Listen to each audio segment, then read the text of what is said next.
नमस्कार मित्रांनो आपल्या चॅनलवरती महाराष्ट्र केसरी, हिंद केसरी आणि रुस्तमे हिंद अशा प्रकारच्या पैलवानांची माहिती मिळत असते।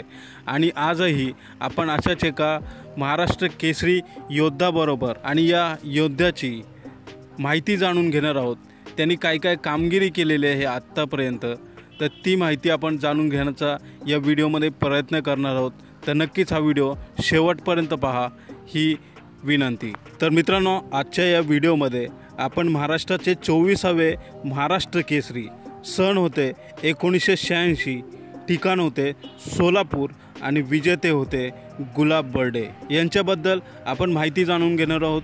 हे राहणार होते राहुरी अहमदनगर येथे। तर मित्रांनो, इतिहासात नगर जिल्ह्याला मानाची महाराष्ट्र केसरीची गदा मिळवून देणारे मल्ल पैलवान गुलाब बर्डे यांच्याबद्दल आपण या व्हिडिओमध्ये सविस्तर माहिती जाणून घेण्याचा एक प्रयत्न करणार आहोत। तर मित्रांनो, गुलाबराव कित्येक वर्ष कोल्हापूरच्या मोतीबाग तालमीत वास्तव्याला होते। वस्ताद युवराज पाटील तात्या यांच्याकडून महाराष्ट्र केसरी होण्याची प्रेरणा घेतलेले गुलाब बर्डे यांनी सोलापूर मुक्कामी झालेल्या महाराष्ट्र राज्य कुस्तीगीर परिषदेच्या 31व्या अधिवेशनात चितपट कुस्ती करत गदेचे मानकरी झाले।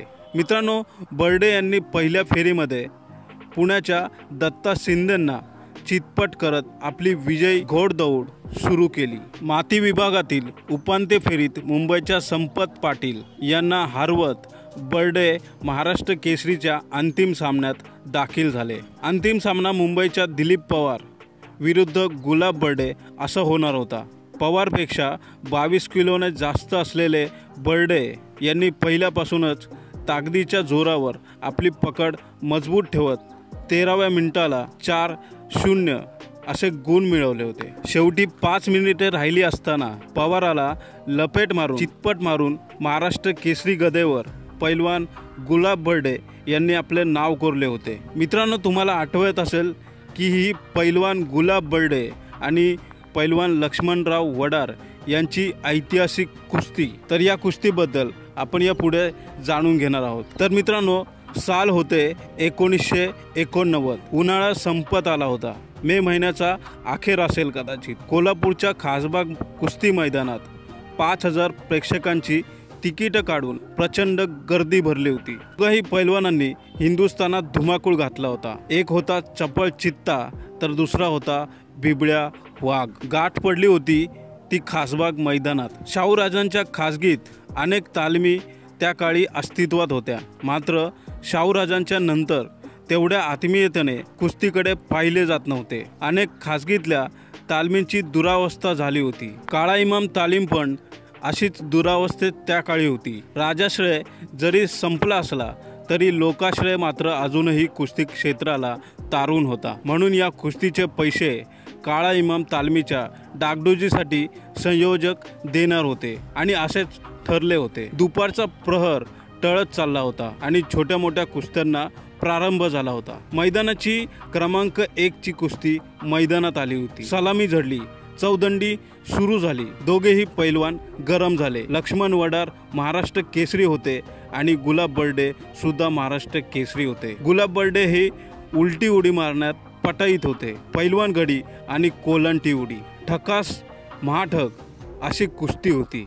लक्ष्मण वडारने एकेरी पटाची पकड धरली आणि गुलाब बर्डेला खाली आणून धरले आणि तसाच हाताचा घुटणा मानेवर ठेवला। तो हात तसाच आपल्या दोन्ही हातात धरून गुलाब बर्डे यांनी पायाची आकडी लावत लक्ष्मण वडारवर ताबा मिळवला आणि प्रेक्षकातून एकच टाळ्या उडाल्या। मात्र क्षणाचाही विलंब न करता लक्ष्मण वडार दसरंग फिरू लागले आणि क्षणात कुस्ती पुन्हा समोरासमोर आली। मैदानात जणू सुदर्शने फिरत होती असा भास होत होता। दोघांचीही वाहवा झाली। मात्र असाच अर्धा तास गेला असे आणि आभाळात ढगांची गर्दी झाली। नभोमंडळातून सरसर सरी बरसू लागल्या। खासबाग मैदानातील मातीचा चिखल झाला। दोघेही पैलवान चिखलात आणि पावसात खेळत होते। प्रेक्षक असल्याही पावसात ती कुस्ती पाहत होते। मात्र पावसाचा जोर वाढल्याने ही अविस्मरणीय कुस्ती बरोबरीत सोडवण्यात आली। मित्रांनो, कुस्ती जरी बरोबरीत सुटली असली तरी प्रेक्षक मात्र समाधानी होऊन घरी परतले होते। तर मित्रांनो, ही होती अशी गुलाब बर्डे विरुद्ध लक्ष्मण वडार यांची ऐतिहासिक कुस्ती आणि याचा अनुभव। मित्रांनो, आपण थोडक्यात आता गुलाब बर्डे यांच्या आयुष्यात पुढे काय घडले होते तर ते थोडक्यात जाणून घेऊया। अशी एक घटना घडली होती की ज्या घटनेमुळे संपूर्ण महाराष्ट्र हा तळमळला होता। तर मित्रांनो, राहुरी शहरात गावठी पिस्तुलांचे पेट फुटले होते। अशातच राहुरीत 2 दिवसांपूर्वी महाराष्ट्र केसरी पैलवान गुलाब बर्डे यांची कन्या तथा राष्ट्रवादी काँग्रेसच्या नगरसेविका सोनाली बर्डे माळी यांच्यावर जीवघेणा हल्ला झाला होता। या प्रकरणात आरोपींना पोलिसांनी अटक केली होती। या प्रकरणाला आता वेगळेच वळण लागले आहे। सोनाली बर्डेवर हल्ला करणाऱ्या पवार गटाकडून पैलवान गुलाब बर्डे, सोनाली बर्डे यांच्यासह 10 जणांविरुद्ध राहुरी पोलीस ठाण्यात फिर्याद देण्यात आली होती। त्यानुसार पोलिसांनी दमदाटी, मारहाण व जीवे मारण्याची धमकी देण्याचा गुन्हा दाखल करून घेतला होता। मित्रांनो, या घटनेमध्ये राहुरी शहरात दुपारी राहुरी ग्रामीण रुग्णालयासमोरील एकलव्य वसाहती 2 गटात जोरदार धुमसचक्री झाली होती। अंकुश पवार याने गावठी पिस्तुलातून गोळीबार केला होता। त्यात सोनाली बर्डे यांच्या हातात कोपराखाली गोळी घुसली। त्यानंतर दंगल सदृश्य परिस्थिती निर्माण झाली होती। गोळीबार केलेल्या पवार गटाच्या 6 जणांविरुद्ध आर्म ॲक्टसह जीवे ठार मारण्याचा प्रयत्न केल्याप्रकरणी गुन्हा नोंदवण्यात आला होता। 3 जणांना अटक करण्यात आली। 3 जण अद्यापत पसार आहेत।